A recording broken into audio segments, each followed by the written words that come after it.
আজকে আমাদের ত্রিপুরা প্রদেশ কংগ্রেস কমিটির কর্মসূচির অঙ্গ হিসেবে আমরা এই বিশালগড় জেলা এবং সোনামুড়া জেলার যৌথ উদ্যোগে আমরা আমাদের সিপাহীজলা প্রশাসনিক জেলাশাসকের কাছে আমরা এক ডেপুটেশনে সামিল হয়েছি।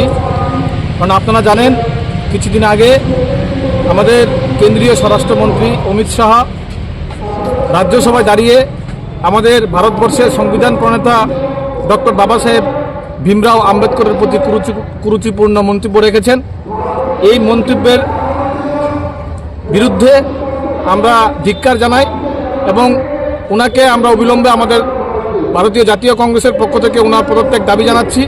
এবং এই নিয়ে আমরা আমাদের ভারতবর্ষের মহামহিম রাষ্ট্রপতি দ্রৌপদী মুর্মুজির নিকট আমরা এক স্মারকলিপি আমরা আমাদের জেলাশাসকের মাধ্যমে আমরা প্রেরণ করার জন্য আজকে ওনার সঙ্গে ডেপুটেশনে মিলিত হচ্ছে।